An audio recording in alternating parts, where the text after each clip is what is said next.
dans un deuxième temps ce qu'on s'est dit, ce qui a été présenté. Alors, puisque vous voyez tout, c'est parfait, on va démarrer. Donc préparer sa clôture 2021. Voilà, je pense que c'était important qu'on puisse, du coup échanger au sujet d'une première clôture, hein. Pour la majorité d'entre vous, vous n'avez jamais eu de bilan. Quand on parle de bilan, c'est un petit peu flou. Donc on verra tout ça dans le détail. Concrètement, qu'est-ce qu'on fait? À quelle date? Comment tout ça s'organise? De quoi on a besoin?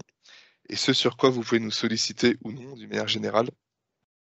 Puisque le rôle de l'expert comptable également est flou. Donc comme tout est flou, à la fois le rôle de l'expert comptable et ce qu'est un bilan et à quoi on sert, on va essayer de rattraper tout ça aujourd'hui en une petite heure. Je vais essayer de donner le meilleur de moi-même pour que ce soit clair tout en étant efficace.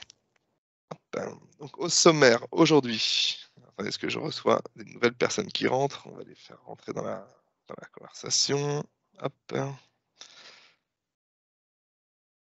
Je reprendrai le sommaire juste après. Tac.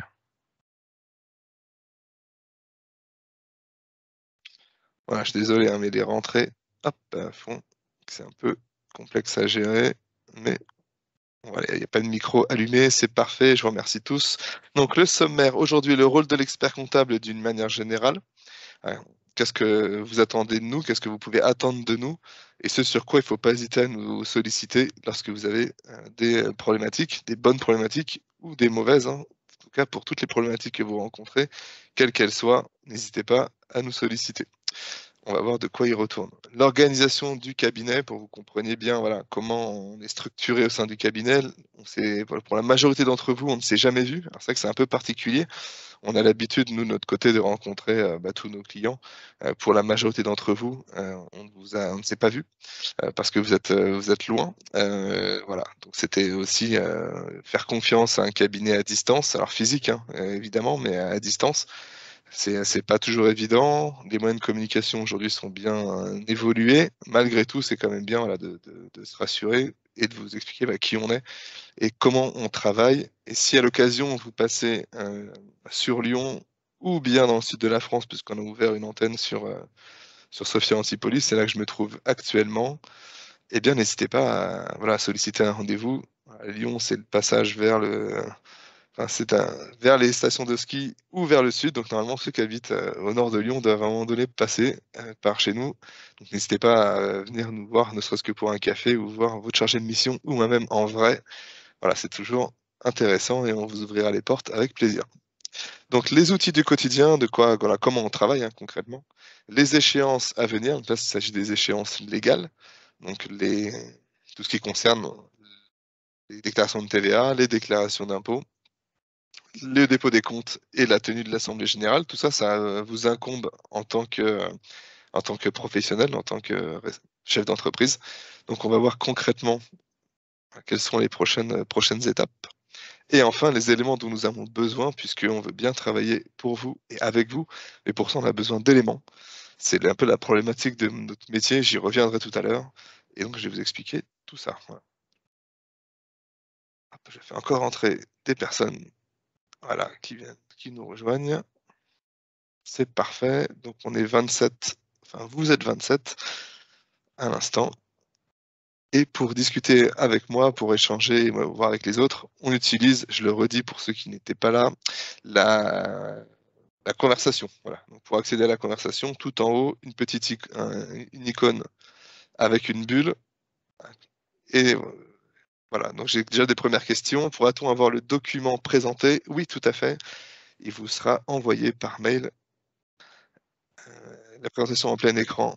Je vais essayer de faire ça. L'affichage d'Adobe plein écran. Mais écoutez, on va essayer de faire ça, tout à fait. Hop, c'est la deuxième que je fais. Je suis pas encore ça fait rodé, mais on va y arriver. Vous me direz si c'est bon. Vous me direz si c'est mieux comme ça. Hop. Je pense à Christian. Parfait. Très bien. Alors, on démarre avec le rôle de l'expert comptable. Alors, le rôle de l'expert comptable, il est très large hein. Aujourd'hui. Nous, de notre côté, pour vous présenter le cabinet très rapidement, on est une grosse vingtaine au sein du cabinet. situé sur 4 sites, hein, répartis sur 4 sites, mais le gros des équipes est sur Lyon. Et notre rôle aujourd'hui est d'accompagner 2 types de clients, tous entrepreneurs, mais une partie qui va avoir une société, donc la moitié de nos clients, qui ont une société d'exploitation, hein, de laquelle ils retirent un salaire puisqu'ils en vivent sur des métiers, de l'artisan, du commerçant, des professions libérales, des startups, tout un tas de choses très enrichissantes. Ça, c'est une première partie de nos clients et c'est la moitié, hein, en termes de nombre de clients. Et l'autre moitié, comme vous, on travaille avec des investisseurs et très majoritairement dans l'immobilier. Voilà. Donc, faites partie de ces investisseurs immobiliers qui sont nos clients. Notre rôle, et notamment pour les investisseurs, tout d'abord, c'est de comprendre vos objectifs personnels. Souvent, on l'oublie, souvent, on vient nous voir, peu importe, hein, quel client, c'est souvent le cas, en disant voilà, j'ai tout un tas de projets, et j'imagine que la majorité des projets sont faits pour gagner de l'argent d'une manière générale. La réponse que j'ai pas, c'est pourquoi vous voulez gagner de l'argent. Voilà. Et ça, c'est très important, parce qu'en fonction de vos objectifs personnels, enfin, gagner de l'argent n'étant pas une fin en soi, l'idée étant de se sécuriser ou de le dépenser, de le transmettre. Enfin, il y a plein de raisons, il y a plein d'objectifs personnels, et ça, si on les a pas, si on n'a pas l'information, c'est très compliqué de vous conseiller, puisque en fonction de vos objectifs, on va pouvoir adopter des stratégies très différentes en fonction de vos choix. Ils peuvent être multiples. J'ai donné ici quelques exemples d'objectifs. Je fais une petite pause pour voir s'il y a d'autres personnes en attente. Ce n'est pas le cas. Entendu. Alors, les objectifs, souvent, qu'est-ce qu'on me dit? Et je suis moi-même investisseur et entrepreneur, donc j'ai également des objectifs que je poursuis. Ils peuvent se rapprocher de cela. Donc, avoir un complément de revenu immédiat. Très bien, j'investis pour obtenir, voilà, pour avoir un gain tout de suite, du cash flow pour compléter mon revenu immédiat, mon revenu actuel. Ou bien je souhaite avoir un complément de revenu dans quelques années, ou voire à ma retraite. Je peux également avoir comme objectif de transmettre un patrimoine à mes enfants. J'ai mis mes enfants, mais ça peut être aussi un conjoint, ça peut être une conjointe ou à des tiers, peu importe. Voilà. Donc, transmettre un patrimoine. Arrêter de travailler. On peut me dire, voilà, j'ai 40 ans et dans 10 ans, je vais être à la retraite parce que je considérerais que j'ai assez travaillé. Donc, j'ai de la retraite à 50 ans, c'est pour moi. Comment on fait? Voilà. Donc là, c'est pareil, de combien on a besoin pour vivre, pour faire le lien. Combien on va toucher réellement à la retraite par les régimes, on va dire, généraux ou travailleurs non salariés, donc on va dire par l'aspect, la retraite, on va dire plutôt classique, pas la retraite que vous serez faite par vous-même. Donc ça, c'est important qu'on l'ait en tête. Arrêtez de travailler dans 10 ans, dans 15 ans, dans 20 ans. Hein, aujourd'hui, il y a des investisseurs, on en a de tout âge, hein. Ça commence à 20 ans et ça n'a pas de limite. Donc on peut avoir des objectifs très différents entre 20 ans et 80 ans, quand on commence ou quand on souhaite, voilà, en tout cas, on commence une relation avec nous, avec le cabinet et avec moi. Mais il faut être, voilà, très clair sur ces objectifs-là, personnels. Et souvent, les personnes ne se sont pas posé la question et me disent: «Jérémy, merci de me la poser parce que finalement je fais plein de choses, mais je ne sais pas vraiment pourquoi. En tout cas, j'en ai une vague idée, mais rien de très précis». Et si on ne sait pas où on veut aller, ça va être difficile d'avoir un chemin concrètement, de tracer un chemin, la ligne la plus droite possible vers l'objectif qu'on s'est fixé, si on n'en a pas fixé réellement. Qu'est-ce qu'on peut avoir également? Qu'est-ce qu'on me raconte? On me dit: «Bah, voilà, j'aimerais beaucoup augmenter mon train de vie, j'aimerais, gagner de l'argent, pour pouvoir le dépenser». Voilà, parce qu'aujourd'hui admettons, j'ai pas de descendants, j'ai pas de patrimoine à transmettre, je m'en fiche, je veux gagner de l'argent pour le claquer et ben, pourquoi pas? Chacun fait ce qu'il a envie en fonction de alors on va être nous aussi dans une démarche de conseil, hein, pour, pouvoir, vous orienter dans la définition de vos objectifs, parce que vous avez peut-être des objectifs trop bas, peut-être des fois des objectifs qui sont à côté de la réalité, parce qu'il y a une réalité un peu déformée, et donc on est là aussi pour vous réorienter, en tout cas vous donner des conseils, ou des objectifs des fois trop ambitieux, quand on me dit: «Jérémy, j'ai 25 ans, je veux être à la retraite dans 5 ans et je n'ai rien démarré». Bon, pourquoi pas, mais voilà. Essayez d'avoir une stratégie la plus adaptée à vos objectifs, mais s'ils sont démesurés, on saura aussi vous le dire. L'idée étant d'être le plus clair et le plus, on va dire, objectif possible. Prendre une année sabbatique, ça, on me le donne souvent, hein, comme argument, en disant: «Voilà, je travaille là depuis quelques années, même de nombreuses années et j'aimerais qu'on m'aide à mettre de côté suffisamment pour pouvoir, partir, faire un tour du monde, donc m'arrêter 6 mois, m'arrêter 1 an. Voilà, dans 2 ans, je souhaite prendre une année sabbatique, ne plus travailler et avoir, voilà, suffisamment de côté pour pouvoir me payer un tour du monde. C'est mon rêve, en famille, peu importe. Voilà, il faut nous le dire, qu'on fixe les objectifs et qu'on puisse regarder ensemble, bah, comment on les atteint. Souvent il y a des objectifs qui peuvent être complémentaires entre eux. Souvent, de temps en temps, ils ne le sont pas. Bon, bah, écoutez, on fait au mieux, en tout cas, on en discute et au-delà de la comptabilité, c'est là que je voulais vous ouvrir un petit peu l'esprit sur ce qu'on fait. On est vraiment dans une démarche d'accompagnement et de conseil sur ces aspects-là, voilà, et il faut qu'on ait compris ça, que vous ayez, compris aussi là où vous vouliez aller, que vous nous ayez transmis l'information. Claire, on peut aussi changer d'objectif en cours de route, mais en tout cas, c'est important qu'il y ait une bonne communication. On ne fait pas de la comptabilité, uniquement. On n'est pas là pour renseigner des cases dans un formulaire qu'on appelle une liasse fiscale ou une déclaration de TVA. Alors ça, on le fait aussi parce que c'est obligatoire, mais c'est limiter notre champ d'action. Voilà, donc comprendre nos objectifs, déterminer une stratégie et ensuite mesurer les effets de la stratégie. Alors, il y a encore des personnes qui sont pas arrivées, hop, que je fais rentrer. Je suis navré, s'il y a un problème des micros, il va falloir que je leur coupe le micro assez vite. Non, c'est bon, OK, parfait. Bienvenue à ceux qui nous rejoignent. Vous avez loupé le premier slide, mais je vous le renverrai. De toute façon, le webinaire est enregistré, donc vous pourrez très bien retrouver la vidéo. On a passé sur le rôle de l'expert comptable, le premier en tout cas, pour comprendre les objectifs, déterminer la stratégie adaptée à ces objectifs et ensuite mesurer les effets de la stratégie. C'est là qu'on en vient au rôle de l'expert comptable numéro 2, enfin le point 2 sur 2, entre autres, hein. Donc tenir la comptabilité de votre structure. C'est pour ça que vous êtes venu nous voir peut-être à l'origine, parce que vous avez une société ou en tout cas une entreprise dans le cadre des LMNP notamment, et donc vous avez des obligations légales. Donc tenir la comptabilité de la structure, ça fait partie d'une obligation légale qui nous permet de respecter les obligations en matière de fiscalité et de droit. En matière de fiscalité, vous avez, bah, vos impôts à payer, des taxes comme la TVA, potentiellement, ou la cotisation foncière des entreprises qu'on appelle la CFE, mais on verra tout ça dans le slide d'après. Enfin, dans le deuxième slide, voilà, qui suit. Donc, on tient la comptabilité pour respecter les obligations légales et ça nous permet également de disposer d'outils de mesure de la performance. Voilà. C'est-à-dire qu'on va pouvoir faire une analyse, bah, de votre situation en fonction de la comptabilité. La comptabilité, elle nous renseigne sur 2 choses. Elle nous renseigne première chose sur la rentabilité de l'affaire, concrètement chiffre d'affaires, marge potentiellement, vos charges fixes et on voit si l'entreprise est rentable, si elle dégage de l'argent. C'est pas toujours le cas et c'est pas toujours un drame si c'est pas le cas.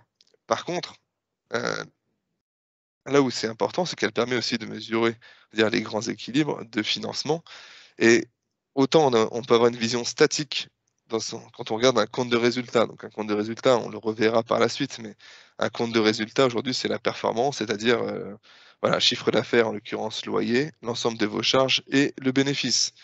Est-ce que ça fait un plus ou est-ce que ça fait un moins? Ça, c'est mesurer la performance du compte de résultat, une vision un peu statique, hein, on est sur une très grande soustraction. Ça ne nous donne pas de visibilité, on va dire de manière dynamique, sur la partie trésorerie. Voilà. Ça, c'est très important, c'est même encore plus important puisqu'on peut avoir des entreprises qui ne sont pas rentables et ce sera le cas de la majorité de vos entreprises, puisque dans un premier temps, vu qu'on a des entreprises qui sont non rentables sur le papier, dans la mesure où on a un dispositif fiscal par le biais des amortissements qui nous permet, de ne pas payer d'impôts, hein. L'entreprise est comptablement en déficit, donc non rentable sur le papier. Néanmoins, ça n'empêche pas de dégager des cash flows et c'est ça qu'il faut voir, hein, c'est sur le long terme, voilà, le nerf de la guerre, donc la trésorerie. La trésorerie, comment est structurée votre organisation? Est-ce que la structure permet de dégager du cash flow, d'être à l'équilibre? Est-ce qu'elle nécessite que vous remettiez la main à la poche dès lors que, bah, tous les mois, de façon, on va dire, de façon, systématique, de façon structurelle, parce que le loyer ne couvre pas les charges et l'emprunt, par exemple, c'est possible. Heu, Donc toute cette partie-là, c'est important, voilà, qu'on l'ait en tête. Et ça, on va se baser sur la partie comptabilité pour mesurer tout ceci.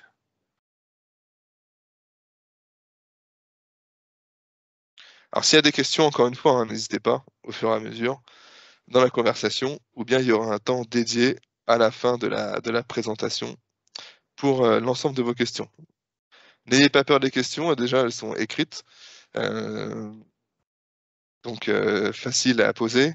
A priori, si c'est pas très clair pour vous, si vous n'employez pas les bons termes, j'ai l'habitude, hein, on travaille avec voilà, des centaines de clients qui ne sont pas tous entrepreneurs, qui ne sont pas tous experts comptables, hein, d'ailleurs, a priori aucun.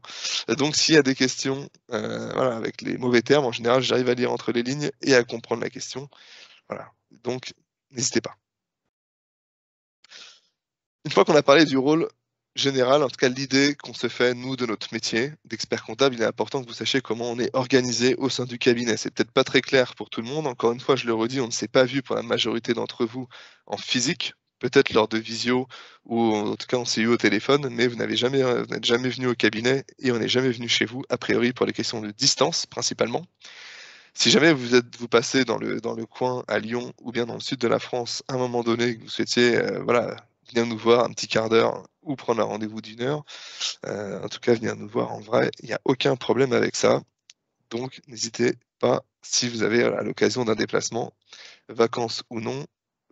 Cette année, on a fermé le cabinet 15 jours au mois d'août. L'année prochaine, aujourd'hui, on est suffisamment nombreux, on ne fermera plus. Voilà, en tout cas, à partir de 2022, peut-être qu'on fermera un petit bout entre Noël et Jour de l'An cette année, mais autrement, on ne fermera plus l'entreprise, enfin le cabinet, entre l'été, comme c'était le cas depuis 7 ans maintenant. Mais le cabinet évoluant, on peut se permettre aujourd'hui de ne plus fermer et donc vous en bénéficierez à partir de 2022. Pour le reste, alors l'organisation cardinale, concrètement, on est organisé en pôles de compétences. Donc on a 4 pôles aujourd'hui au sein du cabinet. Le pôle social qui va s'occuper de tout ce qui est relatif aux salariés. Ça, a priori, ça ne vous concerne pas. Donc, pour tout ce qui est droit du travail et établissement des bulletins de paye, des déclarations sociales. Voilà, dans un premier temps, ça ne vous concerne pas. Le pôle juridique, qui est tout en bas là, lui, vous avez déjà eu affaire, a priori, avec Mylène Drac, qui s'occupe du pôle, qui est responsable du pôle juridique. Donc ça, c'est pour tout ce qui concerne le droit des sociétés. Voilà. Donc, des créations de structures comme vous avez pu en bénéficier, un changement de siège, un changement de dirigeant, des cessions de parts entre, entre vous, entre associés, au profit d'une holding. Voilà. Tout, tout ce qui est en fait relatif à la vie de la société et aux modifications auprès du registre du commerce et des sociétés. Voilà. Le pôle juridique s'occupe de toute cette partie-là. Le pôle gestion, c'est mon pôle, entre guillemets, c'est le pôle qui gère tous les problèmes. Voilà. Tous les problèmes des clients. C'est-à-dire que, comme je l'ai dit en préambule, hein, vous pouvez, au cours de la vie voilà, d'entrepreneur et ou d'investisseur, on rencontre toujours des problématiques. Hein, la vie n'est pas un long fleuve tranquille, et donc on peut avoir des problèmes, des bons problèmes comme des mauvais problèmes. Des bons problèmes comme voilà, l'entreprise fonctionne bien, ou mes investissements rapportent, j'aimerais maintenant développer comment je fais. Hein. Est-ce qu'on crée la holding si elle n'est pas créée? Est-ce qu'on monte sur une autre SCI? On voudrait faire une autre activité, ben, voilà, investir dans la boîte d'un ami, d'un frère, d'une sœur, d'une cousine. Comment on fait? Comment on sort de l'argent? Voilà, donc, on va gérer des bons problèmes. En tout cas, on va essayer de comprendre la problématique et essayer d'y répondre du mieux possible. De l'autre côté, on a les mauvais problèmes. On a des problèmes de trésorerie, des problèmes de rentabilité, des problèmes d'organisation, des problèmes de gestion. Voilà, je vous passe la liste, je pense que vous avez bien compris que je passe mes journées à gérer des problèmes. Voilà. Quand tout va bien, c'est pas moi qu'on appelle. Euh, le dernier pôle dont je n'ai pas parlé encore, c'est le pôle production. Le pôle production, c'est qu'on a une équipe de personnes au sein du cabinet qui sont, on va dire, des geeks de la comptabilité, qui n'ont pas forcément sont pas des bons communicants, qui n'ont pas un relationnel client hyper bien développé, mais par contre qui s'éclatent et qui sont très bons sur la partie comptable. Et comme on est un cabinet d'expertise comptable, on s'est dit qu'on allait les garder. Par contre, voilà, ils n'ont pas de relation client, ça ne les intéresse pas, puis on a essayé, ça fonctionne pas très bien. Du coup, on a créé un pôle production avec des personnes qui sont en interne et qui reçoivent en fait la totalité des éléments que vous nous transmettez.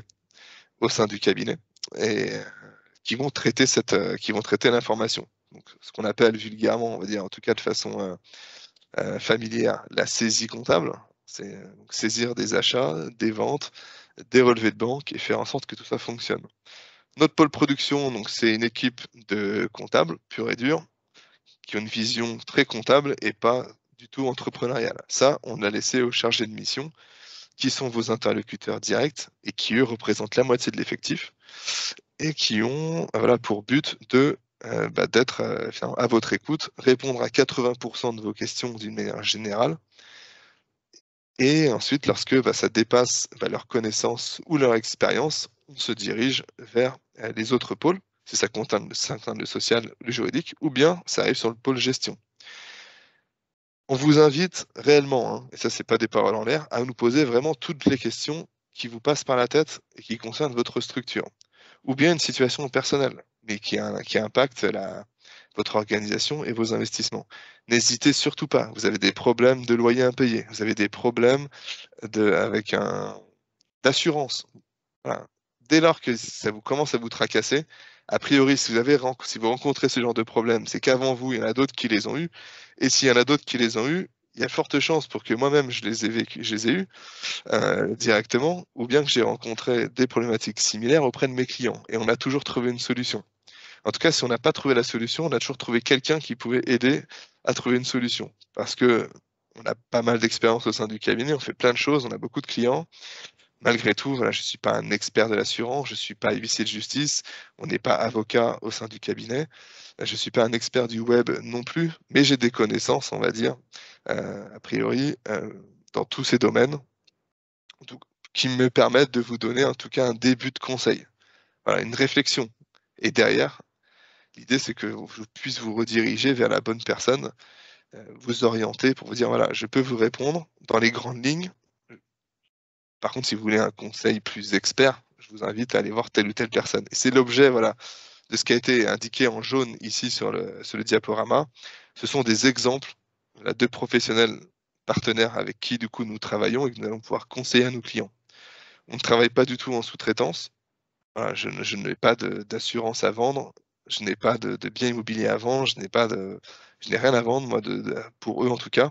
Par contre, on vous met en relation. Si vous souhaitez travailler avec eux, tant mieux. Si vous préférez ne pas travailler avec eux pour diverses raisons, parce que c'est trop loin, parce que vous ne l'avez pas senti, voilà, vous faites vraiment ce que vous voulez. Moi, j'ai pas de commission là-dessus. L'idée étant vraiment de vous trouver des solutions, de trouver des solutions à vos problèmes. Donc, on intègre la problématique, on y réfléchit, on vous donne un début de réponse, ou la réponse, si ça jamais ça nous, on a la réponse en interne. Si jamais on n'a pas la réponse, j'ai aucun mal à dire que je ne sais pas, parce que je ne vais pas vous donner de mauvais conseils, surtout quand ce n'est pas mon domaine. Donc on ne sait pas, par contre on vous renvoie vers quelqu'un, on vous dira jamais, je ne sais pas, monsieur le client, votre question, elle est complètement lunaire, ça ne concerne pas l'expertise comptable. Non, on vous dira jamais ça, rassurez-vous, vous avez une question, il y a une réponse derrière qui doit vous être fournie. Elle viendra peut-être pas de nous, mais en tout cas, on se débrouillera toujours pour vous mettre en relation avec les bonnes personnes quand c'est nécessaire. Ça, il faut bien l'avoir en tête. Posez-nous toutes les questions qui concernent votre activité. On a suffisamment de réseaux aujourd'hui pour avoir a priori des réponses à tout, en tout cas des bons interlocuteurs. On reste très transparent également sur les personnes qu'on vous recommande. Je saurais vous dire, là, allez-y, les yeux fermés, je travaille avec cette personne-là depuis longtemps, ou elle travaille avec mes clients, ou moi-même je travaille avec en direct, aucun doute. Ou alors, là, vous m'avez demandé quelque chose d'un peu plus, on va dire, pointu ou précis. Je n'avais personne dans mon réseau, donc je vous recommande quelqu'un qu'on m'a moi-même recommandé, mais je suis absolument pas garant des résultats puisque je ne connais pas cette personne. Voilà. Totale transparence sur la recommandation pour pas engager ma responsabilité. En tout cas, je l'engage quand je sais que j'ai a priori pas de problème, donc je le fais volontiers avec les partenaires, on va dire plus classiques avec lesquels j'ai l'habitude de travailler. Que ce soit au niveau bancaire, au niveau assurance, au niveau huissier de justice, au niveau avocat, tout ça, il n'y a aucun souci. Des fois, quand c'est un peu plus exotique, je me bats pour vous trouver quelqu'un et je vous dis que franchement, comment j'ai eu l'info pour qu'il n'y ait pas de malentendu. Donc ça, c'était l'organisation au niveau des humains. Maintenant, il y a l'organisation au niveau des outils. Alors, au niveau des outils, très important, on travaille avec 2 outils. Pour certains d'entre vous, vous avez démarré avec un autre outil, c'est qu'on a appelé compta et gestion, qui a été un outil en ligne sur lequel vous avez commencé, il existe toujours, hein. On l'utilise toujours, mais il sera obsolète à compter de la fin de l'année, du 31 décembre 2021. Donc d'ici là, il nous reste 4 mois, un petit peu moins, pour passer tout le monde sur les nouveaux outils. Donc on est en train de le faire, on est très bien avancé et j'ai aucun doute que tout ça sera fait largement avant la fin de l'année. Mais on s'est donné un objectif raisonnable de finir avant la fin de l'année une migration pour tout le monde au niveau des outils. Et donc cela vous concerne. 2 outils. Le premier, mon expert en gestion qui ne concerne pas tout le monde, je vais vous dire à quoi il sert. Et si jamais vous êtes intéressé pour utiliser cet outil, je vous invite à m'envoyer un email à la suite du rendez-vous en me disant que vous êtes intéressé pour utiliser Meg. Que fait Meg? Meg, c'est un outil en ligne qui vous permet de facturer vos clients, vos locataires en l'occurrence. Voilà. Donc c'est un outil qu'on déploie qui vous permet très simplement de paramétrer votre bail, en fait, de dire voilà, j'ai tel locataire, tous les mois à telle date, tel montant de loyer, tel montant de charge, et lui, tous les mois, il va préparer tout seul la quittance de loyer. Vous n'aurez plus, c'est une préparation, vous n'aurez plus qu'à cliquer pour dire OK, c'est bon, j'ai bien réceptionné le paiement de mon loyer, donc je peux délivrer la quittance. Vous cliquez, la quittance est validée, numérotée, archivée et envoyée à votre locataire, comme ça, et tout en un clic. Donc c'est facile. C'est très facile à faire. Ça remplace un Word et un Excel, en fait, hein, tout simplement. Est-ce que c'est utile quand on n'a qu'un locataire? Pas forcément, mais bon, on peut déjà, vous ne gagnerez pas forcément du temps, parce qu'un simple copier-coller du fichier, changer la date et changer le mois, ça se fait et c'est simple. Maintenant, si vous voulez passer sur l'outil pour vous professionnaliser, pour voir comment ça fonctionne et profiter de ne pas avoir tellement de travail pour éviter de faire trop de bêtises au début. En tout cas, vous êtes bien guidé, c'est un logiciel simple, voilà, mais qui est super intéressant quand on commence à avoir plusieurs locataires et qu'il faut arriver à gérer et faire les quittances de loyer tous les mois. Donc c'est un logiciel en ligne, ce qui fait que vous accédez depuis n'importe quel, on va dire, outil, enfin device, c'est-à-dire que depuis un PC, depuis un Mac, depuis une tablette, depuis un smartphone, avec un identifiant mot de passe, que ce soit le vôtre ou celui de, voilà, vous êtes en déplacement, vous avez un PC à disposition qui n'est pas le vôtre, peu importe, vous accédez toujours à vos comptes et depuis n'importe où, voilà, vous avez accès à votre facturation. Également, du coup, vous avez des petits tableaux de bord sur la partie facturation pour voir l'évolution de vos loyers mois par mois, année par année. C'est un outil très simple d'utilisation. Pour ceux qui sont intéressés, vous m'envoyez un email. On fera en 2 temps. Premier temps, sous forme de webinaire, qui ne sera pas animé par moi, parce que je connais très bien Meg, mais il y a d'autres spécialistes que moi au sein du cabinet. On fera une petite session de présentation pour présenter l'outil. Vous verrez concrètement à quoi il ressemble et si vous jugez pertinent qu'on vous le déploie. Voilà, parce que ça prend du temps. Donc savoir si on perd notre temps ou pas. Avant de le perdre, pour vous déployer un outil et le paramétrer, si vous ne vous en servez pas, on vous fera une démo de comment ça fonctionne pour être sûr que ce soit adapté à vos besoins. Ça, c'est le premier outil. Le deuxième outil s'appelle Net Explorer. Alors celui-ci, il vient remplacer compta et gestion et il vous permet tout simplement de déposer vos documents et de nous transférer vos documents comptables. Donc les documents comptables, on les verra par la suite, mais dans les grandes lignes, il s'agit des relevés de banque, des quittances de loyer si jamais vous n'utilisez pas Meg. Si vous utilisez Meg, ça a cet avantage-là aussi, c'est qu'on va pouvoir aller récupérer nous directement l'information sans vous déranger. Et on peut également du coup vous dépanner sur la gestion de l'outil puisque c'est notre logiciel, on a la main directement dessus. Donc on a dit les relevés de banque, les factures d'achat ou les quittances de loyer, des quittances de loyer, pardon, et les factures d'achat. Voilà, j'ai parlé trop vite. Donc tout ce qui est dépenses sur lesquelles vous allez pouvoir récupérer du coup, enfin, qui vont venir en déduction, voilà, pour pouvoir minimiser votre résultat, potentiellement passer en déficit et ne pas payer d'impôts. Donc Net Explorer, pour ceux qui ne connaissent pas encore, vous allez y passer bientôt. Ceux qui veulent y passer rapidement, plus vite que les autres, on va dire en priorité. Voilà, vous n'êtes pas tellement nombreux là. Si tout le monde est intéressé, il n'y a pas de problème. Pareil, vous me faites un petit mail et vous me dites j'aimerais, je suis un petit peu en retard dans le dépôt de mes pièces. Est-ce que je peux passer sur Net Explorer rapidement? Comme ça, je vous envoie tout et on peut commencer à travailler sur la comptabilité et sur le bilan dès à présent. Net Explorer, concrètement, c'est comme un drive, mais ce n'est pas un drive. On a fait le choix. On avait deux choix possibles, hein. Soit vous ouvrez un système de drive avec des problématiques de gestion de droit d'accès, avec identifiant mot de passe, soit on faisait le choix de Net Explorer avec un lien. Vous avez un lien Internet qui est personnel. Vous cliquez dessus, vous avez une fenêtre, on va dire pop-up, qui s'ouvre dans votre navigateur. Et vous n'avez plus qu'à glisser-déposer les documents. Donc pas d'identifiant, pas de mot de passe. Vous n'avez pas l'accès en visualisation. Ça a un inconvénient, c'est que vous ne voyez pas ce que vous nous avez transmis. Et là, je vous invite à mettre en place, on va dire, un dossier miroir sur votre bureau, comme ça vous savez pour le coup ce que vous avez envoyé ou non. Par contre, ça présente l'énorme avantage en termes de sécurité de ne pas pouvoir accéder par un bug quelconque qui arrive malheureusement malgré les sécurités qu'on peut mettre en place, d'arriver et de voir le dossier du voisin. Voilà, les pièces comptables d'autres clients du cabinet. Alors quand c'est vous qui voyez, c'est pas génial en termes de confiance. Et puis quand c'est votre dossier qui est vu par un tiers, je veux dire que c'est encore plus problématique. Ça nous est arrivé avec des systèmes sécurisés hein, comme du Microsoft OneDrive. On a vite arrêté et du coup on a trouvé une solution intermédiaire qui nous garantit de la sécurité. Pour information, Net Explorer, qu'est-ce que c'est comme outil?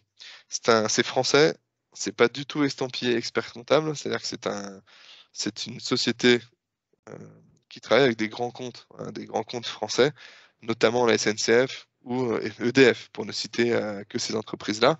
Donc c'est quelque chose de costaud, avec des garanties derrière en termes de disponibilité des données et une redondance voilà, sur trois sites différents. Donc pour ceux qui ont vécu avec nous le plantage de OVH suite à un incendie qu'on a subi de plein fouet, voilà, on a eu une indisponibilité des pièces pendant plus de 15 jours. Voilà, on s'est assuré avec Net Explorer qu'on n'aurait pas cette problématique. Alors, j'ai quelques questions. Serait-il possible de faire un petit tuto pour les applications que nous utilisons, Meg, compta et gestion, utile quand on commence? Eh bien, très bien, on va mettre ça en place, un petit tuto Meg pour ceux qui l'utilisent déjà et également pour ceux qui ne l'utilisent pas encore, qui veulent découvrir l'outil. Je note, on va faire ça rapidement. Et ce sera, pour ceux qui le connaissent, ce sera Quentin Broussaudier qui fera ce tuto-là. Il n'y a pas tellement de valeur ajoutée, ce que ce soit moi qui le fasse en direct. Il le maîtrise bien et du coup, on organise ça, pas de problème.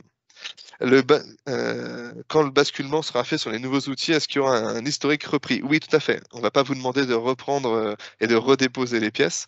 Voilà, je pense que j'aurais eu quelques problèmes avec mes clients si j'avais demandé ça.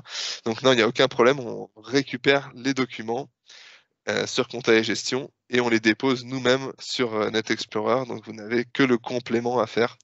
Voilà, ce sera en toute simplicité. En tout cas, on essaie de vous mâcher le travail. Enfin, vous avez déjà fait le travail pour le coup. Donc, on ne va pas vous demander de le faire deux fois. Donc, Net Explorer, pour ceux qui ne l'ont pas encore, d'ici la fin de l'année, vous passerez dessus. Et mon expert en gestion, pour ceux qui veulent, vous aurez un nouveau mail sur l'utilisation de Meg.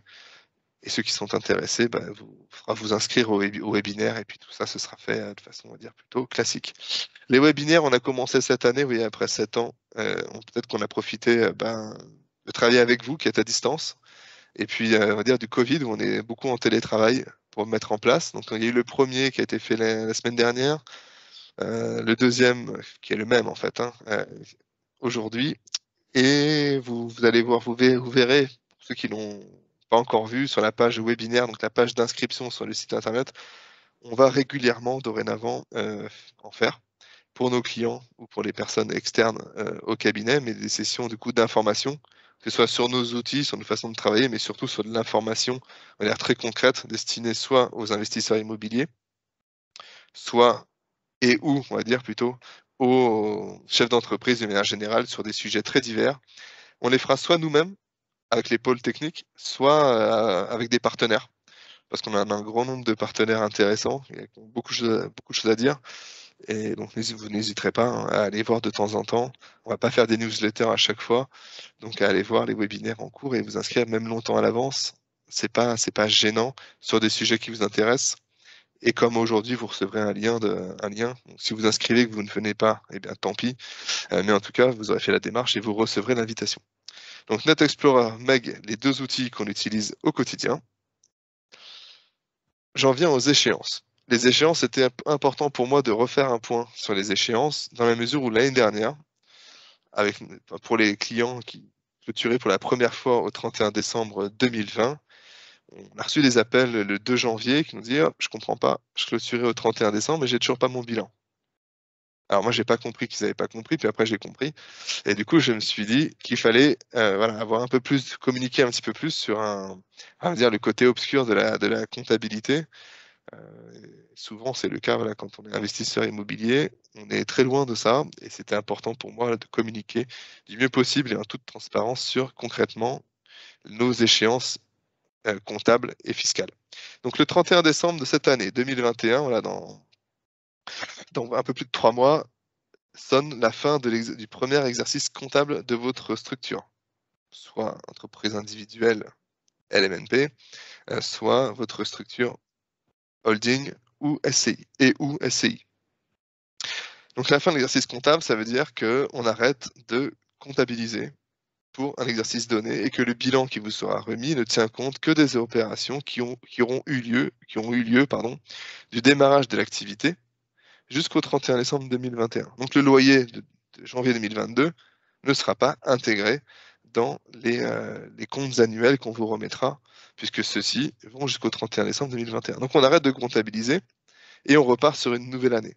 Par contre, pour vous donner une synthèse de l'année, donc mettre à jour la comptabilité, faire le bilan, faire toutes les déclarations qui vont bien avec toute la partie déclaration fiscale, et vous remettre une synthèse, voilà, ça ne se fait pas en 2 jours. Entre le moment où on trinque et on se souhaite tous bonne année, le moment du repos qui est le 1er janvier et le 2 janvier où on revient au bureau, le bilan ne s'est pas fait.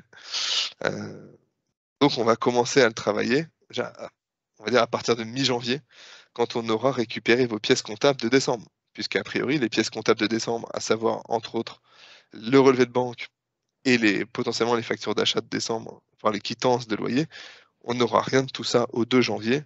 Donc on va avoir ça sur la première quinzaine de janvier où on commence à récupérer des éléments. Plus tôt on a les éléments, plus tôt on avance et plus tôt vous avez votre bilan. Voilà. Sachant que la date limite pour le bilan, donc le bilan c'est un document comptable.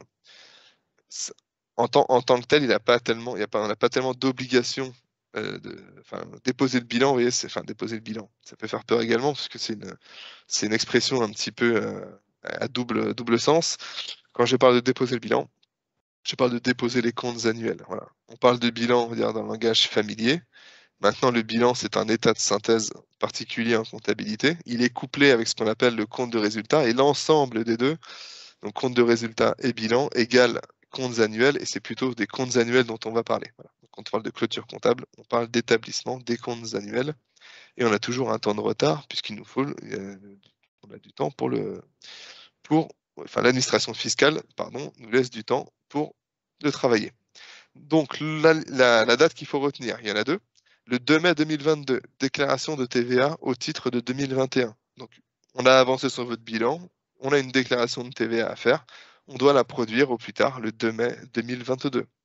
Ce qui nous laisse 4 mois pleins pour travailler, pour échanger des pièces, pour voir les éléments manquants, pour répondre à vos questions et vous fournir à vous les états de synthèse avant de les envoyer à l'administration fiscale. Donc une déclaration de TVA et puis après on a un petit délai supplémentaire de 2 semaines pour établir ce qu'on appelle l'alias fiscal. Donc là c'est les comptes annuels, bilan et compte de résultat.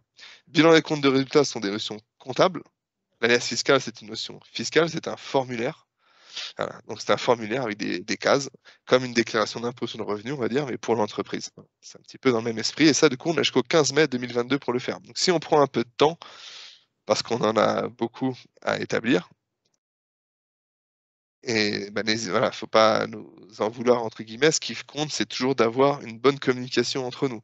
Vous n'avez pas eu le temps jusqu'à présent de nous envoyer les documents dont on avait besoin. Voilà, fixez-vous une limite. pour nous dire, voilà, je regroupe tout et dans 10 jours, Jérémy ou mon chargé de mission, vous avez tous les éléments et ensuite, vous nous laissez un petit temps pour travailler, pour les enregistrer, pour les compiler, pour les contrôler, en termes de contrôle comptable et contrôle de cohérence, voilà. Qu'est-ce qu'on fait quand on contrôle? On regarde ce qu'on voit et puis on regarde également ce qu'on ne voit pas. C'est-à-dire que si vous me donnez des éléments dedans, j'ai pas d'assurance, par exemple, bah, je vais pas l'avoir, donc je vais pas pouvoir contrôler. Par contre, je sais que dans une SCI, je dois avoir une assurance. Voilà. Si j'ai pas d'assurance, c'est qu'il y a un problème. Voilà. Donc il faut qu'on arrive aussi à déterminer tous ces éléments, contrôler ce qu'on voit et contrôler ce qu'on ne voit pas. Et c'est par la suite qu'on vous pose les questions pour voir ce qui est les anomalies et qu'on appure chaque ligne d'anomalie tous ensemble. Une fois qu'on a établi les documents bien comptables et bien fiscaux, donc tout ce qui est obligation légale, c'est là qu'on va faire le travail d'analyse, dire OK, est-ce que par rapport à vos objectifs, ça correspond? Quels sont réellement vos objectifs? Et ainsi de suite. Je ne vais pas y revenir. C'était l'objet des 2 premiers slides. Donc, déclaration de TVA, liasse fiscale. Une fois qu'on a fait ça, on a un petit peu de temps. En tout cas, vous avez un petit peu de temps puisqu'on a encore 2 mois et demi jusqu'au 31 août 2022. Donc, c'est pas demain, hein, c'est dans un tout petit peu moins d'un an pour déposer vos comptes. Donc dès qu'on dépôt 2022, c'est une coquille, il s'agit des dépôts des comptes 2021. Donc les comptes qui sont clôturés au 31 décembre 2021 sont déposés auprès du greffe au 31 août 2022 au plus tard. Donc on a un petit peu de temps. Et ils sont déposés en même temps de ce qu'on appelle l'AGO, donc l'Assemblée Générale Ordinaire, qui est simplement en fait une trace. C'est un document hein, qui est déposé en même temps que les comptes annuels qui permet d'affecter, entre autres, le résultat, de dire, bon voilà, il y a eu un déficit ou il y a eu un bénéfice. Qu'est-ce qu'on en fait? Est-ce qu'on récupère les dividendes? Est-ce qu'on les envoie à la holding? Est-ce qu'on le récupère pour nous? Est-ce qu'on laisse l'argent dans la société?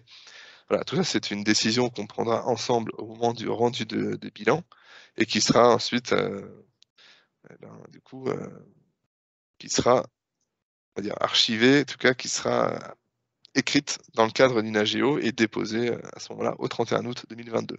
Tout ça pour vous dire qu'on a un petit peu de temps, mais plus on avance en amont, dès à présent, plus vous aurez votre bilan tôt.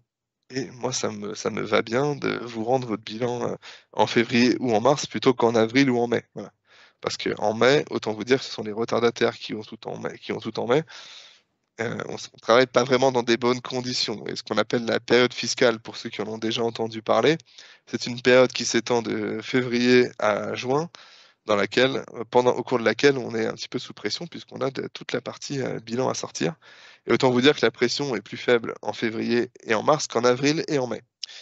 Quant à juin, il s'agit du démarrage du dépôt des comptes, sauf depuis 2 ans, puisque cette année 2021 et en 2020 également, à cause ou grâce au Covid, on a eu un délai supplémentaire. C'est-à-dire que ce dont je vous parle là, le délai du 15 mai 2022, ça fait 2 ans qu'il est prolongé au 30 juin, donc 2021 et 2020.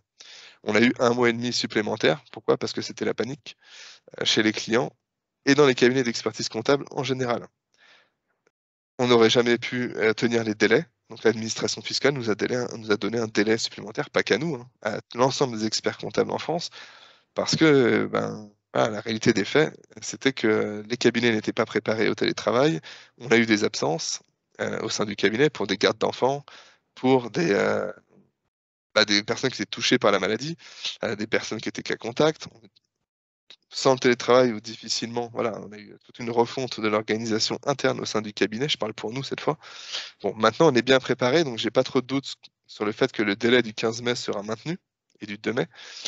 Malgré tout, voilà, il se peut qu'on ait une tolérance encore. En tout cas, il faut se tenir prêt pour le 15 mai, puisque avoir une période fiscale qui s'étend pendant 5 mois, c'est-à-dire de février à juin, c'est assez éprouvant pour tout le monde. Donc si on peut éviter tout ça, c'est mieux. Donc un envoi de documents sur Net Explorer et ou compte à gestion pour ceux qui sont encore sur l'ancien système et qui fonctionne très bien. Voilà, au fil de l'eau, c'est toujours mieux. Dès que vous avez une facture, un document, vous le mettez, on le traite. Voilà, c'est beaucoup plus simple. Voici pour les échéances. Alors, j'ai d'autres petites questions qui sont arrivées sur ma droite. Alors, Alors oui, vous me demandez si Meg est mis à disposition gratuitement et est-ce que oui, donc il y a 2 fois la même question, parfait. Céline, du coup, et Arnaud. Alors oui, c'est mis à disposition gratuitement, hein, dans la mesure où l'outil, on le paye de notre côté, mais il nous fait gagner du temps. Donc l'un dans l'autre, ça ne change rien. Que vous nous donniez les éléments et qu'on vous fasse pas payer enfin, vous n'utilisiez pas Meg, que vous fassiez votre facturation de votre côté, qu'on ressaisisse à la main et qu'on perde du temps à vous demander les éléments, ou bien qu'on paye un outil pour vous faciliter le travail et nous faciliter les enregistrements, ça revient au même. Donc c'est pas gratuit, mais c'est inclus dans votre forfait. Céline qui me dit: «Je croyais que les relevés de banque étaient transmis sur l'outil directement». Donc effectivement, on vous a fait signer un mandat qu'on appelle un mandat EBIX qui nous permet de récupérer les flux informatiques. Donc on a les mouvements directement sur notre outil comptable. Néanmoins, il s'agit simplement de flux bancaires. C'est-à-dire qu'on a des opérations qui viennent des flux informatiques, mais on n'a pas de relevé en tant que tel. Et on a besoin, pour faire ce qu'on appelle des états de rapprochement bancaire, c'est un terme très comptable, mais de se valider que le flux informatique qui nous a été fourni, qui est ni plus ni moins qu'une compilation d'écriture, à la fin, il faut juste s'assurer que la somme elle soit la bonne. Et pour ça, on a besoin de vos relevés pour se valider que les soldes intermédiaires à fin janvier, fin février et tous les mois soient les bons. Voilà. Puisque s'il y a des opérations en double, ça reste de l'informatique, hein. Donc l'information des opérations en double ou des opérations manquantes, on va pas forcément le voir, nous, et du coup on se rassure en se disant que, en tout cas on se contrôle en disant que tout est OK. Hop, alors j'ai Christian qui me demande si NetExplorer est effectivement un outil qui permet juste de transmettre les documents. Pour la partie gestion, pilotage de compte et gestion, on est en train de regarder pour vous ouvrir non pas un accès sur NetExplorer, mais directement un outil, un autre, enfin vous ouvrir pardon une vision pour ceux qui le souhaitent, parce que c'est un petit peu dangereux malgré tout à la comptabilité. Donc on est en train de regarder tout ça.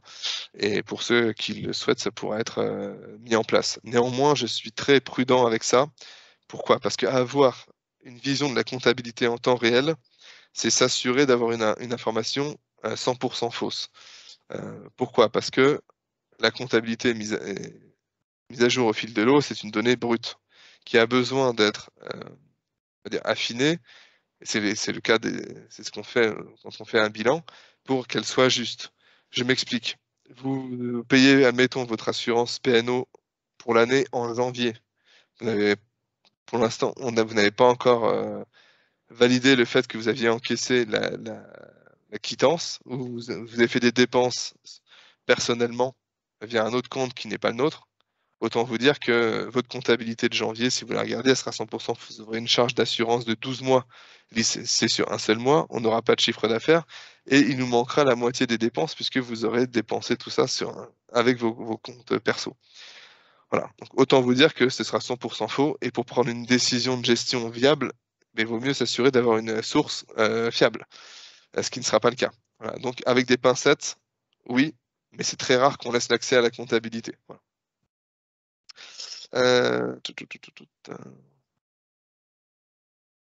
Alors, j'ai une question de Loïc qui me demande, en supposant que les comptes soient prêts et que l'AGO ait eu lieu, peut-on remonter des dividendes avant d'avoir publié l'alias fiscale? Tout à fait. Aucun problème. Voilà. Donc, pour ceux qui sont pressés de remonter des dividendes, je vous invite à nous envoyer les éléments le plus rapidement possible, ce qui nous permettra de mettre à jour la comptabilité, de revenir vers vous fin janvier plutôt que fin février ou fin mars, et d'avancer comme ça les dates de bilan terminé, enfin de comptes annuels définitivement clos, et également de tenir l'assemblée générale. Donc je passe sur les échéances et j'arrive sur le dernier slide.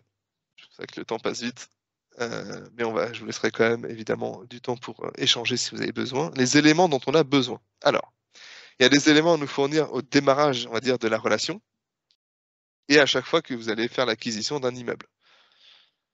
Alors, quand on parle d'immeuble, souvent on me reprend en disant mais c'est simplement un appartement. Alors, il faut savoir que le terme d'immeuble, il existe puisqu'on l'oppose au terme meuble, et finalement, un appartement est un immeuble au sens, on va dire, comptable ou juridique du terme.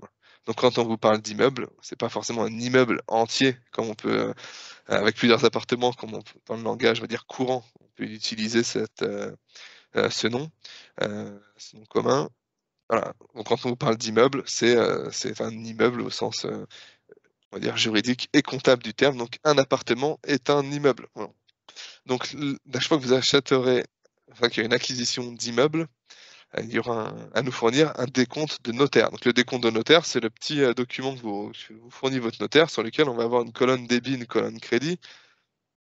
Ça nous parle bien en tant que comptable, on aime bien ces petites choses-là. Dessus, qu'est-ce qu'on va voir? On va voir le coût d'acquisition, l'ensemble des frais détaillés, donc les droits d'enregistrement, les publicités qui ont été réalisées par le notaire, et également les modes de financement, donc l'acompte que vous aurez versé au départ, l'apport complémentaire que vous pourrez faire et potentiellement le déblocage d'emprunt bancaire. Donc tout ça, c'est sur ce document-là, donc on en a besoin absolument. Sans ça, on n'a pas d'origine de propriété, en fait. C'est très compliqué de savoir combien le bien vous a coûté réellement. Donc quand on n'a qu'un seul notaire, on n'a qu'un seul décompte de notaire. Quand on a eu affaire à 2 notaires, parce que le vendeur avait son propre notaire et puis vous, en tant qu'acheteur, bah, vous aviez le vôtre, du coup, on a 2 décomptes à obtenir. Voilà. Ça, c'est important. Si jamais vous ne l'avez pas, je vous invite dès maintenant, on est encore en septembre, à glisser un petit mail du coup à votre notaire, le vôtre personnel, hein, voilà, pour qu'il vous donne le sien et puis qu'il aille récupérer celui de son confrère. Voilà. Donc ça, le décompte de notaire, très important. Toujours au départ, les échéanciers d'emprunt définitifs. Voilà, Pourquoi? Parce que quand on a des travaux, par exemple, et bah, du coup, on a un échéancier d'emprunt provisoire, et puis il se peut que l'échéancier, en fonction des dates de déblocage, bouge. Vous n'allez peut-être pas débloquer l'intégralité des sommes. Donc tout ça, c'est amené à bouger. Nous, ce qu'il nous faut, c'est le définitif. Si on n'a pas le définitif, ça ne sert à rien, puisque les sommes qui apparaîtront sur le relevé bancaire ne correspondront pas aux sommes qui seront sur l'échéancier d'emprunt, puisque les mensualités ne seront pas les mêmes, donc les intérêts d'emprunt ne seront pas les mêmes, donc le coût de l'assurance ne sera pas le même. Enfin, ça correspond à rien et ça n'est d'aucune utilité. Donc peut-être que vous nous avez déjà transmis vos échéanciers d'emprunt provisoires, je vous en remercie, mais on va vous demander les échéanciers d'emprunt définitifs. On a besoin également des attestations d'achat avec prix, voilà, simplement pour bien comprendre de quoi il s'agit. En cours de route, on a besoin des relevés bancaires. Ça, j'ai déjà dit, hein, tous les mois. Donc depuis le démarrage, donc on doit avoir un relevé bancaire qui commence avec 0, puisqu'il y avait 0 sur le compte. Et puis il y a le capital social qui est arrivé, qui a été débloqué du compte séquestre provisoire. Et ensuite, toutes les opérations que vous aurez du coup menées.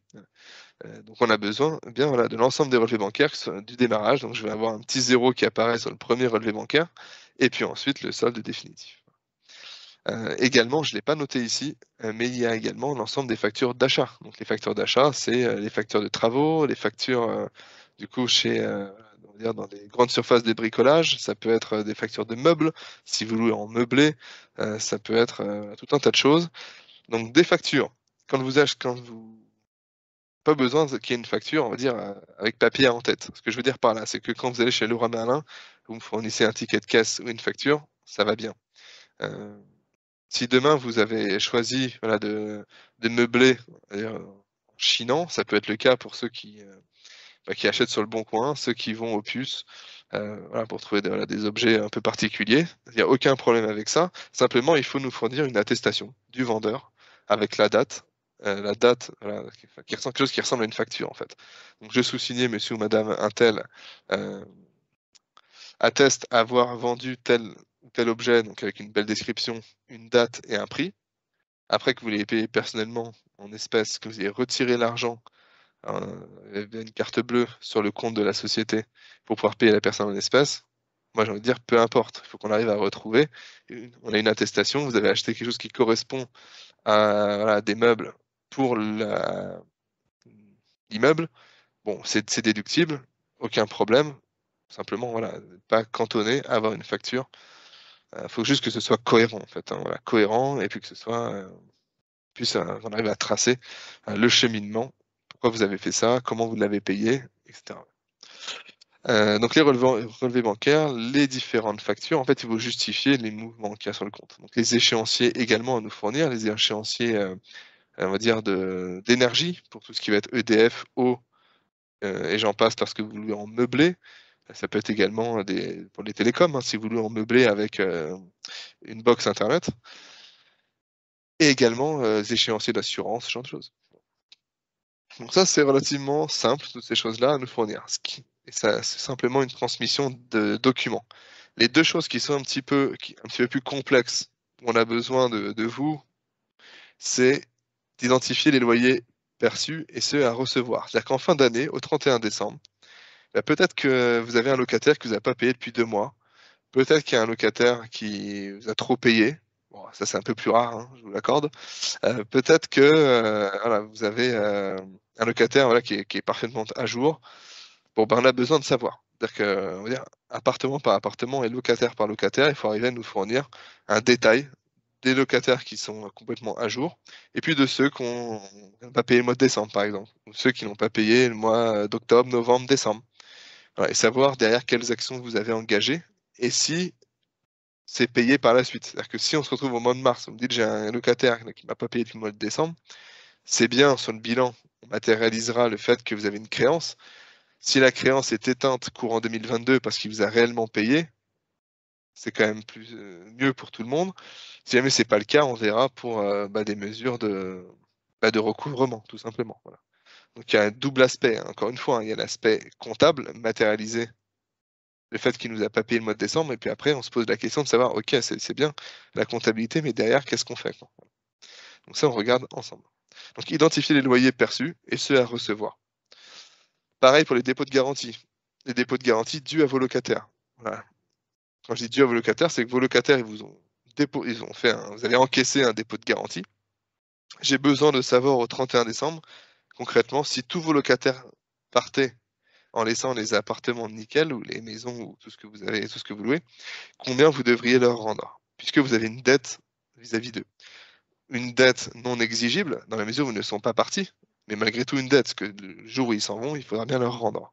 Donc ça, on a besoin de le matérialiser. Si on a des flux bancaires avec bien comprendre qu'on comprenne bien que ce ne sont pas des loyers, que ce sont bien des dépôts de garantie qu'il faudra rendre à un moment ou à un autre. Pareil, pour les locataires qui sont partis en cours d'exercice, pour lesquels vous n'avez pas rendu le dépôt de garantie ou vous l'avez rendu partiellement parce qu'il y avait des dégradations, il faut bien aussi nous en informer parce qu'on ne peut pas l'inventer. Voilà. Hop, j'ai Christian qui me pose la question, y a-t-il une exigence particulière associée au mouvement de compte courant d'associé? Alors pour rappel, hein, le compte courant d'associé, il s'agit d'un compte comptable, pas d'un compte courant bancaire. On matérialise en fait la dette de l'entreprise, en tout cas de la structure, vis-à-vis de l'associé. Lorsque celui-ci paye des choses pour le compte de l'entreprise. Voilà, je m'explique. Vous avez besoin de trésorerie, vous êtes associé, vous faites un prêt à votre entreprise, en votre société, en faisant un virement de votre compte personnel vers le compte de l'entreprise. Ça, c'est la première façon de l'alimenter. Et à l'inverse, quand l'entreprise a récupéré des fonds, en tout cas peut vous rembourser, on fait un virement dans l'autre sens du compte de l'entreprise vers votre compte personnel pour vous rembourser. Jamais plus, bien évidemment. Vous ne devez pas vous-même avoir de dette vis-à-vis de l'entreprise. L'entreprise a des dettes vis-à-vis de vous, mais pas l'inverse. Donc vous prêtez de l'argent à votre société, celle-ci vous rembourse, mais jamais plus que ce qu'elle vous a prêté. Ça, c'est la première façon de faire. La deuxième façon de faire, c'est de payer directement des factures personnellement pour le compte de l'entreprise. Vous allez chez Leroy Merlin, vous sortez votre carte bancaire personnelle pour des dépenses qui sont liées à la société. Ça, c'est deux façons d'alimenter le compte courant associé. Le formalisme, il est simple. Sur les factures payées personnellement, l'idéal, au niveau du montant, c'est de nous indiquer que vous l'avez payé personnellement en indiquant vos initiales. Voilà. Donc vous allez en bas, tout en bas, c'est marqué montant payé, vous mettez vos initiales, comme ça on sait que c'est vous qui l'avez payé. En tout cas, on sait quel associé l'a payé. Si vous avez les mêmes initiales, il y a plusieurs associés, vous avez les mêmes initiales, bah, vous mettez un peu plus de détails. Parce que sinon, on ne saura pas à qui affecter la créance. Voilà. Donc ça, Donc, je répète, hein, dès que si vous payez une facture sur le Bon Coin, ou peu importe, ou en vrai, pour le compte de la société, mais avec vos argents personnels, vous pourrez indiquer au niveau du montant qui a payé. Voilà. Ça nous permet d'alimenter votre compte courant d'associé. Quand vous faites un virement dans un sens ou dans l'autre, vous mettez simplement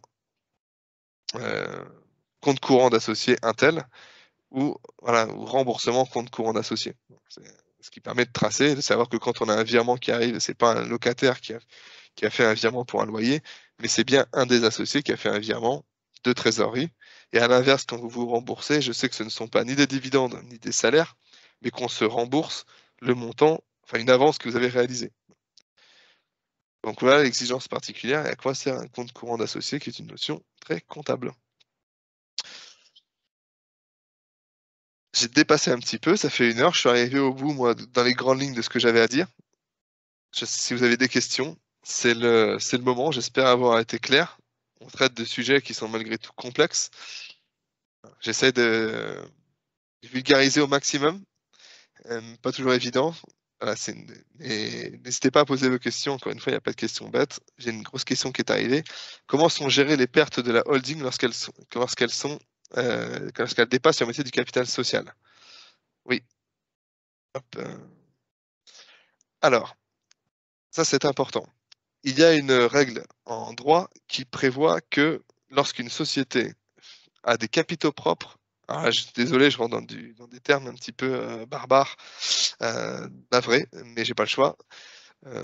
Donc lorsqu'une société a des capitaux propres inférieurs à la moitié du capital social, donc là, je vous explique très rapidement pour ceux qui sont intéressés ce qu'est le capital social. Donc ça, c'est le capital que vous avez mis au démarrage. En général, 1 000 € de capital social, c'est l'apport des associés. Les capitaux propres correspondent à ce capital social, 1 000 €, plus ou moins l'ensemble des pertes cumulées depuis le démarrage. Donc pour la première année, si vous faites une perte, admettons on a un capital de 1 000 €, vous faites une perte de 600, par exemple, on aura 600 €, donc moins 600, on a un déficit de 600, on aura un total de capitaux propres égal à 1000 moins 600, donc un total de 400. Donc plus 400. Plus 400, c'est que c'est inférieur à la moitié du capital social. Donc on se retrouve dans une situation prévue et anticipée par le législateur, dans laquelle vous devriez, en théorie, alerter le grand public en publiant une annonce légale qui dit, voilà, qui dit au tiers, voilà, ma société va mal, entre guillemets, j'accuse une perte de plus de la moitié du capital social. En théorie, au moment du dépôt des comptes, on est obligé de le faire. Là qu'on publie une annonce et vous avez une marque au fer rouge sur votre cabis. Hop, et également sur société.com. Autant dire que c'est pas génial.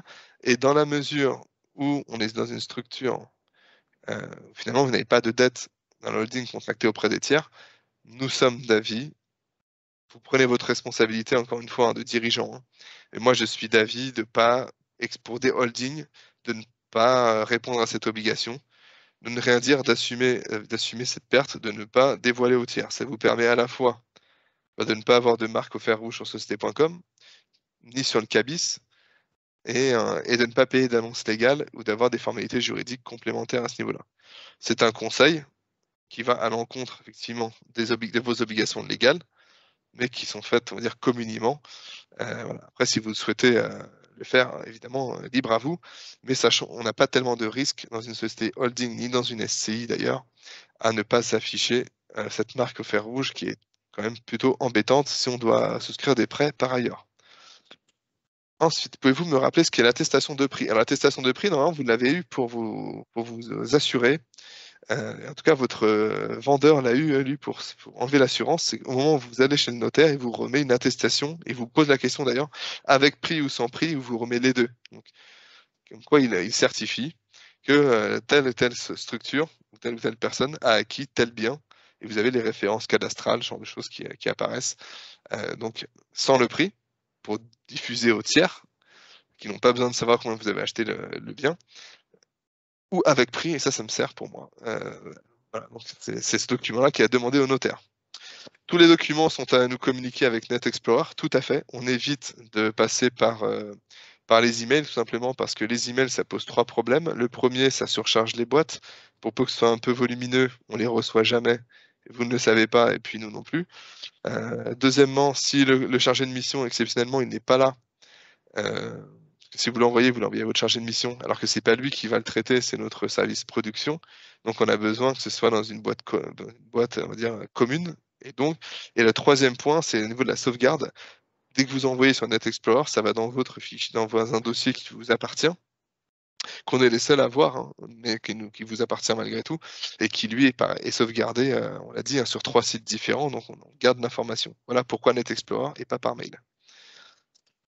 Alors, concernant les échéanciers définitifs, comment cela se gère lorsque les travaux sont toujours en cours à la fin de l'année fiscale et que les échéanciers ne sont toujours pas définitifs? Eh ben, vous nous le dites, et il n'y a pas de problème. On attendra d'avoir les échéanciers définitifs courant 2022 pour traiter. On sera sur des emprunts en cours. Il y a aucun souci, hein, c'est prévu, tout à fait. Donc si vous n'avez pas les définitifs pour des raisons, matérielles, pas matérielles pour le coup, pour des raisons, qui sont, objectives, parce que vous ne pouvez pas les avoir, parce qu'ils n'existent pas, ils ne peuvent pas exister, ben, c'est comme ça, vous nous le dites et il y a aucun problème. Il y a pas tellement de il y a pas de souci avec ça.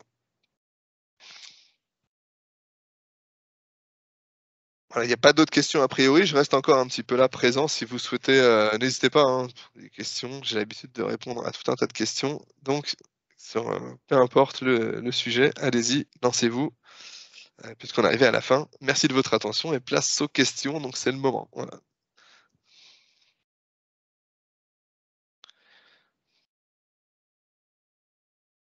En tout cas, j'espère que je trouve que c'était important de faire ce petit point. J'ai parlé un petit peu vite et c'était condensé. Beaucoup de notions. Voilà, s'il y a besoin de faire des piqûres de rappel par la suite, vous n'hésitez pas. On va se revoir de toute façon, pas avec moi directement, mais pour Meg. Voilà. Est-on obligé de faire des quittances de loyer? Alors obligé pour votre locataire, pour matérialiser le fait que alors, souvent ils ne les demandent pas. S'ils ne se les font pas rembourser, s'il n'y a pas besoin de les envoyer à la CAF, à l'employeur, ou bien parce qu'ils tiennent eux-mêmes une comptabilité, ils ne les demandent pas malgré tout, mais c'est obligatoire. Ouais. Ouais. En tout cas, nous, comptablement, on en a besoin pour matérialiser. On a un bail, mais il faut derrière matérialiser les flux rentrants, pour le coup, de dépôt de garantie, de loyer, ce genre de choses. Donc, voilà, envoyer la quittance de loyer. Souvent, c'est pas fait par simplicité, ou on l'a fait à la demande du locataire. Néanmoins, en termes voilà, pour un suivi complet, on en a besoin. Oui. Donc, je vous invite à les faire. La nécessité de les avoir pour nous, bah oui, nous, on en a besoin. Oui, tout à fait, oui. Oui. Ah, oui, on en a besoin. Alors, Arnaud me dit que depuis le 1er janvier, il nous a rien transmis.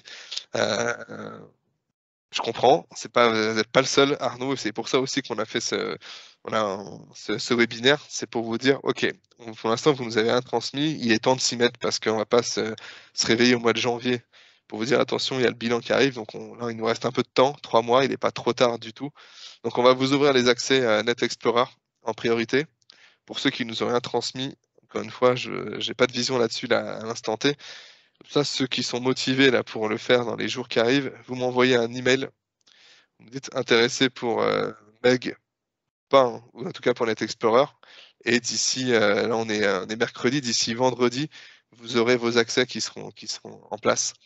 Donc, vous pourrez vous amuser ce week-end, entre guillemets, à nous transférer les documents et je vous en remercierai parce que la grosse problématique de notre métier, c'est la transmission de l'information. Voilà. C'est vous qui recevez les documents et c'est nous qui devons les traiter. Il faut qu'on ait un bon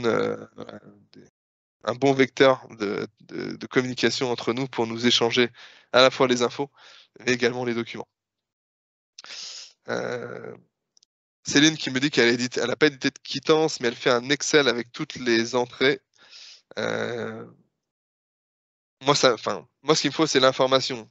Si elle arrive sous forme de fichier Excel qui correspond à la réalité, ça me va.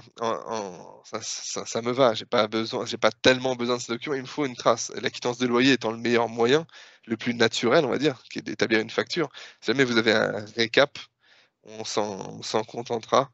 Je ne vais pas non plus vous donner trop de travail, sachant que la valeur ajoutée est plutôt faible à vous faire refaire tous les éléments via Excel. Par contre, si vous voulez qu'on mette en place Meg pour vous faciliter le travail pour la suite, avec grand plaisir.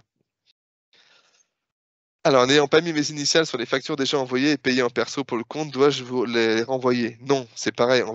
Je vous ai donné l'information un petit peu tard. Je ne vais pas vous faire refaire le travail. Ce qui va se passer, c'est très simple. on va avoir des documents, des factures, on n'aura pas de paiement en face sur le relevé de banque. On en déduira que vous les avez payés personnellement.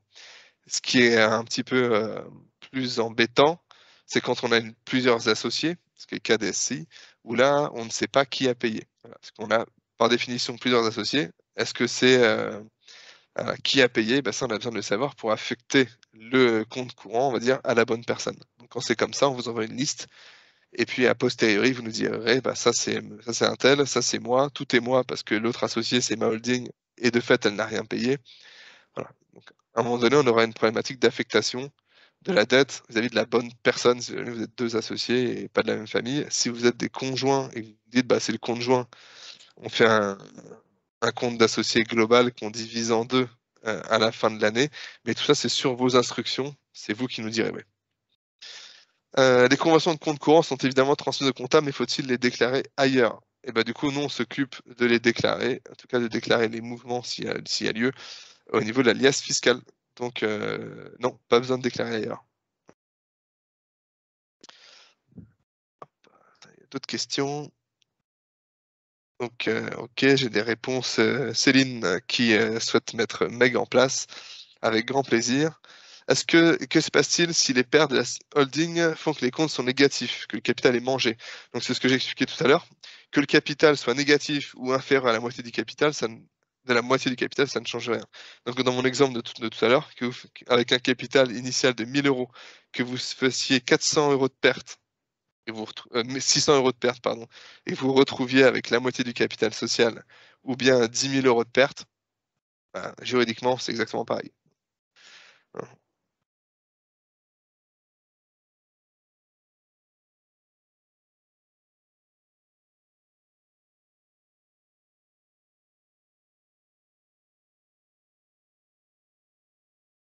Alors, rédiger un bail commercial, oui, tout à fait, au niveau du service juridique, on peut vous aider. Selon le bail, on peut aussi vous fournir un modèle. Si vous n'avez pas besoin de plus d'accompagnement, on va dire que ça, c'est-à-dire changer simplement les parties prenantes, le montant du bail, la dénomination, enfin la description du local. On n'a pas tellement de valeur ajoutée à le faire. On peut le faire évidemment, hein, mais on peut aussi vous transmettre un exemple et puis vous vous débrouillez. Voilà, si ça vous convient comme ça évite de facturer et de perdre du temps de notre côté pour des tâches à faible valeur ajoutée. Mais si ça vous rassure, qu'on endosse la responsabilité, on peut le faire. Je confirme, c'était nécessaire qu'on puisse échanger sur tout ça. Euh, et ben, du coup, je suis ravi que vous ayez participé. Merci à vous. Je reste encore un petit peu, hein, je ne suis pas pressé de mon côté, donc s'il y en a qui veulent partir parce qu'ils ont eu toutes les infos, je vous remercie. Et ceux qui souhaitent rester parce qu'ils ont encore des questions, vous n'hésitez pas. Bonne soirée à vous. Alors, j'ai une grande question. Dans le cas où nous créons plusieurs SCI avec la même banque, au niveau des prêts, est-ce que judicieux d'avoir plusieurs comptes en banque distincts pour l'encaissement des loyers pour chaque SCI ou est-il habituel de mutualiser? Alors, j'ai une double réponse. La première, c'est que pour me faciliter le travail et pour faciliter la lecture, avoir un compte par SCI, c'est bien. Maintenant, ça engage des frais, j'en suis conscient, et concrètement, enfin techniquement, comptablement, on n'a pas besoin de ça pour arriver à différencier. Donc, si vous, vous voulez y voir plus clair et ça vous aide vous, faites-le. Mais en tout cas, le faites pas pour moi. Voilà. Ouvrir un compte bancaire, il y a des frais derrière. Donc, je vais pas vous obliger à ouvrir un compte bancaire pour ça. Il n'y a aucun souci. Alors, j'ai Loïc qui me pose une question sur un service broker. Pouvez-vous m'en dire plus sur Alors, je vais bien avoir une précision là-dessus parce que, a priori, c'est pas. Je pense qu'il y a une erreur. Je ne fournis pas ce service. Alors, important aussi, nous ne sommes pas objectif libre et indépendant. Voilà, objectif libre et indépendant vend des formations qui sont assumées par des partenaires. Je fais partie de ces partenaires, mais je ne suis pas du tout objectif libre et indépendant. Donc, a priori, je ne peux pas vous répondre. Ce n'est pas mon métier. Euh, Pareil, par rapport à Guillaume, que vous lisez la correspondance, on se connaît très bien avec Guillaume, mais je ne suis pas salarié de Guillaume, il n'est pas du tout mon salarié non plus, on est deux indépendants qui travaillons ensemble. Merci à vous, merci à tous, merci.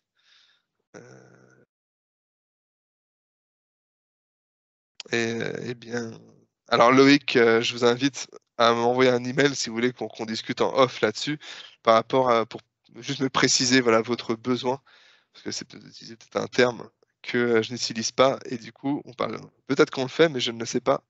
Voilà. Donc n'hésitez pas à me demander plus précisément là-dessus.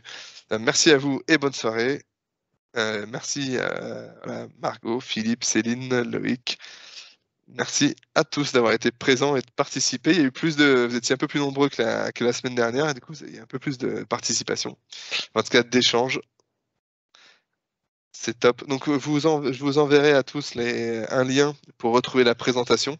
Et si jamais vous avez des questions, vous pouvez passer en priorité par votre chargé de mission, dans la mesure où il est plus dispo que moi. Voilà, n'hésitez pas. Je vais couper, du coup. Merci à tous. Bonne fin de soirée pour ceux qui restent là. Et à bientôt. Et on revient vers vous très vite. Bonne soirée.